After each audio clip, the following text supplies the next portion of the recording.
All right, Alexander, let's talk about what is going on in Ukraine and the conflict in Ukraine and recent statements from various Russian officials. The other day, the Russian ambassador to the UK, he was giving an interview to Sky News, and he brought up the topic of the bridges over the Dnieper River. And he hinted at the fact that Russia could make its way to the Dnieper. He said that this is still a special military operation, but if this ever was upgraded, then what Russia could do is they could go all the way to the Dnieper as well as destroy the bridges, cutting off Ukraine over the Dnieper to the east, from west to east. So we have these various statements coming out from the Russian side talking about the advance all the way to the Dnieper River, and we have the actual progress that is being made on the ground towards the Dnieper River. Actually, Dnipropetrovsk, to be more precise, the progress being made in that region. So, what is going on here? Well, I think the first thing to say is that the Russians have entered Dnipropetrovsk, Dnipro region, if you prefer. They are now there, and the Russian Defense Ministry is saying that they're going to continue their offensive. So it's no longer a question of whether the Russians are going to advance deep into this new region. The fact is that they are now doing so, and it is getting the official stamp of approval. And it's clearly something that has been coordinated and discussed in Russia and that is on its way. Now, the other thing is that there are lots of reports circulating that there is going to be a meeting of the Russian Security Council very soon. This is the top decision making body in Russia. Putin himself chairs it, and that the Russians are going to be formulating their response to the various actions that Ukraine has taken over the last 10 days or so. The attacks on the railway bridges, the attacks on the air bases, the fact that Ukraine has been making very negative statements about the Istanbul process, the fact that they are delaying, at the very least delaying it, perhaps trying to call off completely a prisoner exchange that was discussed and apparently agreed at the last meeting in Istanbul on the 2nd of June. The fact that they are refusing, for the moment, to accept the 6,000 bodies of killed Ukrainian soldiers that the Russians are offering to return. Now, Kirilo Budanov, the Ukrainian intelligence chief, is saying that Ukraine is going to have to accept these bodies of these soldiers. The very way in which he's put it, however, shows how deeply reluctant Ukraine is to accept them, which is interesting, and that there's clearly a discussion about this, and I suspect outside pressure upon Ukraine to accept. There may be some domestic pressure too. But all of this taken together, all of this is pointing increasingly to the Russians, perhaps not publicly upgrading the SMO, but starting to take more aggressive measures against members of the Ukrainian leadership.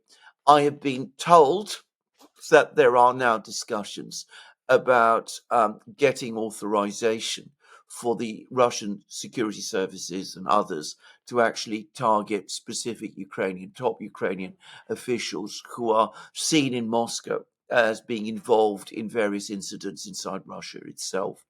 And the statements by the Russian ambassador in Britain, who is undoubtedly being briefed, and he's clearly being used here as a spokesman. He's a senior figure, by the way, within the Russian diplomatic service. Anyway, that clearly points to a Russian plan now for victory and for pushing to the Dnieper, cutting off the Ukrainian forces east of the Dnieper. The Russians absolutely do have that capability. And for the Russians, in other words, moving towards outright victory. And that, it seems to me, is where this is going. It's more than a buffer zone that's been talked about in Dnipro region now. It is clearly an advance all the way to the river. In order for this to happen, the advance towards the Dnieper, as well as Russia perhaps going after, say, the officials, the top officials in the Ukraine government that they believe have committed acts of terrorism inside of Russia. Wouldn't Russia have to upgrade the SMO, like legally, officially upgrade it?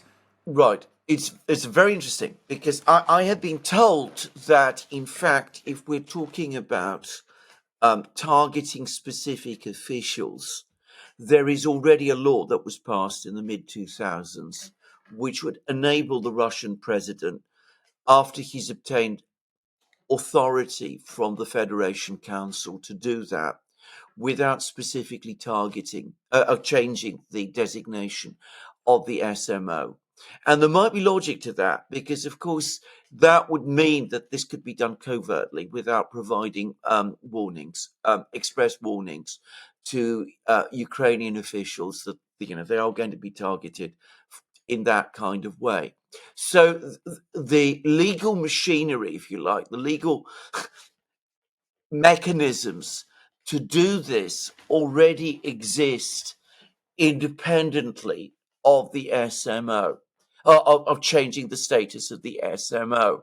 However, if you are going to advance deep into Dnipro region, reach the river, and above all destroy the bridges, and again, it's been explained to me that the reason the Russians up to now have not been destroying the bridges. I mean, it's not necessarily a reason, it's the rationalization for not destroying the bridges, is that it is inconsistent with the original terms of the SMO, which spoke about not attacking civilian infrastructure. I mean, bear in mind, we're talking about a very legalistic country. So if you're going to destroy the bridges, you absolutely do need to upgrade the SMO. And the very fact that this topic is now being talked about suggests that this is probably in the pipeline. I'm going to make a guess. There's going to be discussions about this in Moscow. I suspect that a decision is going to be made. I suspect that decision is going to be at some point over the next few months or weeks or days to upgrade the SMO, and eventually that will lead to the destruction of the bridges. And I'm going to also suggest that maybe that was the plan for some time already anyway, and that the targeting of the officials is something that's now been added on in light of the recent events. It doesn't make much sense. I mean, I understand what you're saying about the logic of the Russian administration. The rationale is that it went contrary to the SMO, the original agreement or the terms of the special military operation, the objectives of the special military operations. But how do you square the fact? How do you argue the fact that you have 40 countries at war with Russia, 40 countries trying to destroy Russia, openly admitting that they want to break up Russia, and you do have a string of attacks and very violent attacks against civilians in Russia over the past 3 years, and the rationale from the Putin administration and his officials is that they didn't want to win this war for the past 3 years because it goes against the terms, the fine print of the special military operation. That sounds It sounds illogical. shocking. Shocking. It sounds shocking, and it really does. It really does make the point that a lot of hardliners have when it comes to how Putin has been going about this special military operation, which is, for some reason, he's been slow walking this, which is what hardliners say. Absolutely. Hardliners have an issue with the way he's been conducting. I'm not saying which one's right or wrong. I'm just saying what hardliners inside of Russia say about Putin. But Putin does have huge support as well. I mean, he has overwhelming support, and I've just been looking at the latest opinion polls, and his support levels are rising. By the way, they're now again well over 80%. So, I mean, that's something to bear in mind. I think the thing to understand about this is that this is an almost continuous topic of discussion in Russia. There are obviously people with many different views about this in Moscow. There are people who have favoured slow walking this because they're worried about what Russia's external allies will say, who are worried about severing completely the option of coming to a negotiated solution with some people in Ukraine who may be in discussion with some people in Ukraine. There are others, particularly within the military, who want to end the conflict much more quickly and who want to destroy the Dnieper bridges because that would have isolated the Ukrainian army east of the Dnieper. There's also, I suspect, in fact, I've heard this, that there's also concern that if you act too quickly about this, you will leave a substantial military force that Ukraine has west of the Dnieper. And if you destroy the bridges too early, that would enable it to be preserved. And that might become a long-term threat as well. So you want to put yourself in a position where you are west of the Dnieper yourself, like, for example, in Kherson region, so that you're in a position to take action against this force before you destroy these bridges. There's been a lot of complicated, apparently, discussion and argument, and some of it, I suspect, has been extremely heated, with people taking different views and arguing about these things, with the military expressing their own views and others, perhaps on the civilian side, pushing back. I don't think this is a decision made by one individual. And I think that the nature of Putin's government, which people perhaps don't fully understand, is that he likes to work within a consensus, within the top level of the decision-making process in Moscow. And that is a very complicated one, with an awful lot of people involved and talking about things and discussing things together. But the point is this: we are now in a situation where the Ukrainian military east of the Dnieper is already starting to collapse. The very fact that the Russians have entered Dnipro region is now in itself changing the balance. The fact that the Russians are making further advances in Sumy region is changing the balance. There's been a change of administration, as we know, in Washington. The Russians have been following the discussion that has been happening in Washington. They're getting the sense, I think, now that the United States, the administration, is finally coming to the view that there's really no point in continuing the effort to sustain Ukraine. Apparently, Ukraine is not going to get more Patriot missile systems. It looks as if talk of further sanctions is being abandoned. In fact, the talk now again is about relaxing sanctions, and about restoring air links. And I think the balance of discussion in Moscow has probably moved, especially after the events from Ukraine over the last 2 weeks, towards finally ending this thing once and for all. And Putin himself said this a couple of weeks ago, if you remember. He said to the military that the time has now come to bring this conflict to an end. And he used the word war in another discussion. So you probably get the sense that the debates and the arguments that take place in Moscow are now coming to the point of being resolved. Yeah, I mean the whole topic of the bridges and the thought that you would by cutting off the bridges you would leave much of the Ukraine military on the other side of Donbass. You would leave it intact because Russia would not be able to get to it. I think that's wrong, isn't it? I mean, Russia has from the north, they're able to engage with whatever military is on the other side of the river, and also from the south, they're not dependent. Yes. I mean, the Russian military is not dependent on the rivers, on the bridges. It seems like the West and the Ukraine military and NATO, they're dependent on the bridge. I don't know. I could be wrong about this. Yeah. I mean, maybe they see the bridges purely as civilian infrastructure, and if that is the case, then you don't go after civilian infrastructure. The original terms of the SMO, right, which have never been published, by the way, and I think this is a thing to say.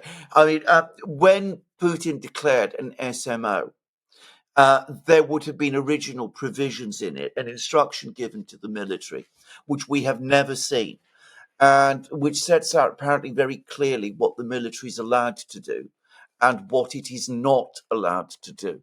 Now, as I understand it, those terms have been modified at regular intervals. And I'm going to make a guess that the topic of the Dnieper bridges is probably regularly brought up. And there's probably been an enormous amount of argument and discussion about this. It's probably also fair to say, by the way, that back in the spring of 2022, Russia might not have actually found it that easy to destroy the Dnieper bridges. I'm not saying that they couldn't have done it then, but they didn't have the hypersonic missile stockpiles that they have today. They certainly didn't have Oreshnik missiles that they do today. They didn't have large numbers, huge numbers of precision guided bombs. Destroying bridges is not easy to do. It might have exposed parts of the Russian Air Force to attacks. So, we have a constantly evolving situation with the SMO. So the SMO is not cast in stone. As I said, it changes until eventually it reaches a point, as I said, when it's no longer an SMO anymore and it's upgraded to something else, a counter-terrorist operation maybe, or something even more stronger than that.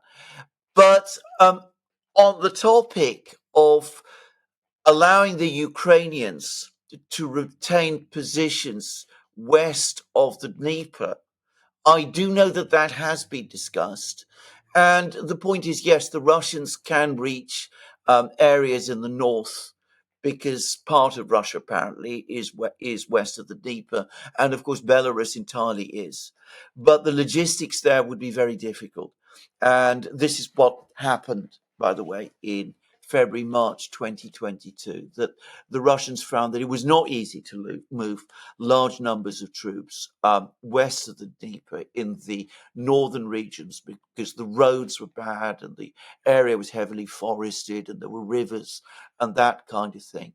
And south in the southern regions, in Kherson region, and Zaporozhye region, the major bridge that they controlled then was the Antonovsky Bridge, and there was the Novaya Kakhovka Dam Bridge, and those have been destroyed, and those were not located by in Ukraine. by Ukraine. Yeah, But these were destroyed, and in any event, that isn't a particularly easy area to advance from because it's connected. It's contained by many other smaller rivers, which basically form part of the estuaries of the Dnieper and the Dniester.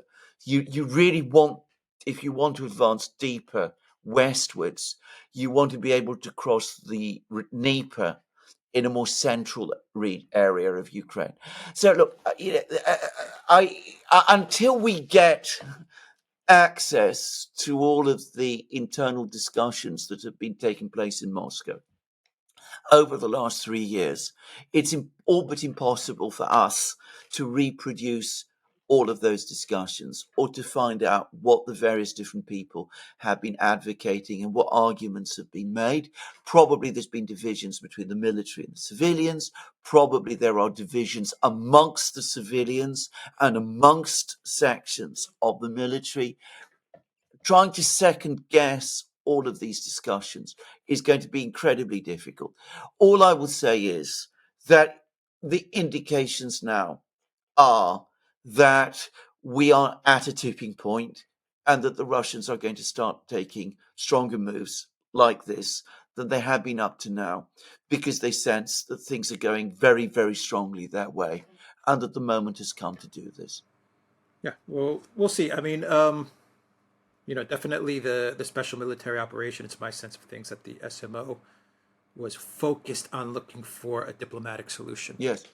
It wasn't focused on a military victory, No. and probably for the past 3+ years, the focus has been on a diplomatic solution. And I believe the Putin administration was hoping that the Europeans and the Americans, but more so the Europeans, would come to their senses maybe they're just now starting to realize that the Europeans are not going to come to their senses. Well, Maybe they're just starting to realize this. At least if you go off of what they're saying, it seems like they finally realized it's going to be very difficult to be friends with the Germans and the French in the foreseeable future. But it well, wasn't made for a military no, victory, the special military no. operation. It was made to get Ukraine, the Europeans, the Americans to the table so that they could come up with a negotiated diplomatic solution. Well, can I provide what I think is a very, very general timeline? Because, as I said, we can't fill in all the details, but I think um, certainly the first 5 months of the SMO were entirely about seeking a diplomatic solution. I mean, the troops were sent to Kiev and all of that. We now know that they numbered around 2,000 initially, not the vast army that everybody was saying. The Russian army at that time numbered around 150,000 men that were sent to Ukraine. Putin has straightforwardly admitted recently that this was nowhere near enough to occupy the whole of Ukraine or to win a complete military victory there. So the first 5 months were all about that. It was all about securing, preventing Donbass from being rolled over and obtaining a diplomatic solution. Then, in the summer of 2022, the Biden administration began to supply Ukraine with heavy weapons. And we had the lead up to the offensives that took place first in Kharkiv and then Kherson region in the autumn. And then there was the big Ukrainian offensive organized by the Americans and commanded by the Americans that we know in the summer of 2023. So then the whole strategy was to counter these offensives and to defeat those offensives. Then, after those offensives ended, I remember that in the autumn of 2023, Russian officials, including Lavrov, began to say that the only outcome to this war was that Ukraine accept Russian terms or be completely defeated. That began after the defeat of the summer offensive of 2023. Then in June 2024, Putin spelled out the terms. I noticed the gap. So there was probably a lot of discussion in Moscow as to exactly what those terms should be. But anyway, in June 2024, Putin spelled out the terms, which are, the 14th of June 2024 proposals, Istanbul Plus, in other words. And then, of course, we had the complicating issue, which was Donald Trump's victory in the elections, his coming to power, his proposals for ceasefires, and all of that sort of thing, which may have, will have inevitably caused and adjustments in the diplomatic process. I think in the Russian decision-making process, it will have undoubtedly absorbed time and energy deciding all of this. But now we've moved to that point where I think the Russians are now looking beyond the June 2024 proposals. They're now decided diplomatic solutions are not going to happen. We've seen what Trump can come up with, and he hasn't really been able to come up with very much. We've seen what the Ukrainians are up to. We've had 2 meetings with them in Istanbul, and they've come up with nothing. They haven't even rescinded their own decree, which prohibits negotiations. So the point has now been reached that we must move forward and move towards a outright military solution. And the fact that the Russian ambassador to London, who, as I said, is an important man, is now talking about the destruction of the Dnieper bridges, that tells us that the planning to do that has already begun. All right. So what does Ukraine think about this? What does the collective West, the United States, Europe think about this? The Ukraine leadership, they're watching on as the Russians are saying that they're going to ramp things up and maybe even ramp things up against some of the people in the Ukraine leadership. I mean, what do they Right, What do you right. think they're Let, let, let, they're let's saying, or what do you think they're worrying about? Obviously, I they're mean, worrying about a let's lot. start with the Americans, however, because the Americans. I mean, bear in mind that this has been, in most respects, up to now, a conflict between the United States and Russia. I mean, there's been the conflict between Russia and Ukraine, but it's been a conflict between the United States and Russia. I think the Americans are finally coming round. I say the Americans. I mean, again, the United States, just like Russia, just as Moscow is a place where many discussions take place. Washington is exactly the same, even more so, far more so, in fact. But the Americans are gradually, I think, working towards a coherent position, which is that they're not going to be able to sweet talk the Russians into agreeing to a frozen conflict. Um, the Russians don't want it. The Ukrainians don't want it either. We come to the Ukrainians shortly, at least not a frozen conflict in the way that the Americans want it to be a frozen conflict. But there isn't going to be a frozen conflict in Ukraine. That the outcome is going to be a Russian military victory. I think there's been a decision also in the US that sanctions, that Lindsey Graham sanctions, are unworkable. And the White House is now pushing back on them, apparently. And we're getting reports that people in Congress are starting to cool on this idea. So I think that the Americans have finally come round to the view that we suggested back in August of 2024, that the best thing that the Americans can do now is to walk away, wash their hands of the whole thing. So it's all Biden's fault that we got involved in this mess. It's not Trump's war. It's not this administration's war.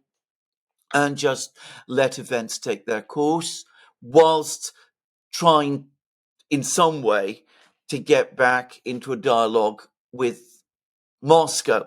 And I mean, we've had Trump's very latest comments. We've had a very interesting interview by a man called Dr. Sumatra Mitra, who apparently advises the administration and is at least very influential about people there. And he actually said that, the United States should walk away, and this has been his opinion all along. It hasn't, but let's not go there. I mean, but anyway, that's what he's now saying. And I think that the Americans are gradually, very reluctantly, of course, there's going to be lots of pushback and all of that. They're gradually moving towards that position now. I think in Kiev, it's different. The dynamic is very different. I think that the predominant attitude amongst the Ukrainian leadership is that they would rather go down to complete defeat than compromise. It's Germany 1945 all over again, that defeat is somehow psychologically easier to accept than compromise. And if that means that some people who are in the Ukrainian leadership are going to lose their lives, I think they will probably accept that. I think that's the kind of mindset that's taken hold there, because compromising in the way that the Russians are demanding is not only a colossal defeat for Ukraine, but it is an end of the entire Banderite project. And I think that from this point onwards, the priority for the leadership in Kiev is not going to be to try to find ways to end the war or to win the war. It is to maintain control in Ukraine right up until the very bitter end. And I think that is probably what we're going to start to see. As for the Europeans, they're all over the place. I think Ursula and Merz are looking to expand the war. They're still deluded enough to believe that some kind of way can be found to turn this round. I think probably in Britain, there are probably people who still think that way. Also, I think others are more realistic. I think the people in the Baltic states and in Scandinavia are now looking to the next war against Russia, which is going to be fought out in the Baltic, and it's not going to be the Ukraine war any longer. I think the Europeans are all over the place. And to be frank, I don't get the impression that the Europeans are at all interested, at least not the major European powers, Britain, France, Germany, are interested at the moment in some kind of rapprochement with the Russians or coming to some kind of understanding with them. On the contrary, their priority over the next year at least is going to be to try to prevent the Americans from moving forward to a re-establishment of good relations with Russia. That is going to be even more important to them from now on than trying to hold back the Russians in Ukraine or even preparing for war in the Baltic. So that's, I think, where we are. The Americans starting to understand, or at least a consensus starting to develop in the US that everything's been tried, everything has been failed, more sanctions don't work, more Patriot missile deliveries don't work. Let's walk away from this, blame it all on Biden and Blinken and Sullivan and all of those people, see whether something can be restored from the wreckage by at least re-establishing a channel to the Russians, even if we don't make friends with them again. With the Ukrainians, as I said, a glorious defeat, which they can talk about and preserve the myth of heroic Ukraine going down in battle, betrayed by its allies against the Russians. And lastly, as I said, the Europeans unable to formulate a response, but absolutely committed nonetheless to a long conflict with Russia. I think that's basically where we are. A long conflict with Russia, An or a indefinite, long, conflict, or the Europeans are committed to using Russia in order to go to conflict against their own against their own people. I think it's probably, probably where this is going, as well as making a lot of money. As we've discussed in recent programs, the one follows from the other. I mean, you need the Russian scarecrow to keep your entire European project going. And, we'll be discussing this in other programs, but the European project, I mean, people should understand this. We'll say this again, and I think we need to say this again and again and again. The EU is no longer any kind of economic association or trade association or anything of that kind.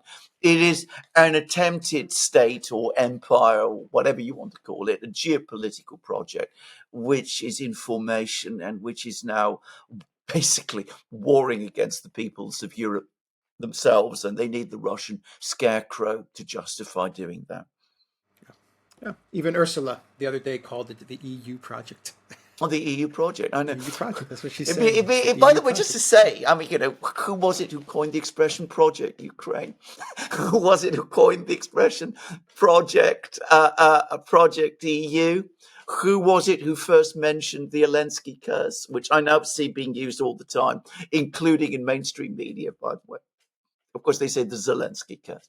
But anyway, where do all these expressions come from? I just asked these questions. No, because she's as you say, she's calling it outright a project. Project, yeah. Not even a union anymore, to be quite honest. I know. Who knows? Maybe they'll call it the EP instead of the EU. I know. It'll undergo a name change. Yeah. All right, we'll end the video there. The Duran.locals.com. We are on Rumble, Odyssey, BitChute, Telegram, and X. Go to the Duran shop, pick up some merch, like what we are wearing in this video update. The link is in the description box down below. Take care.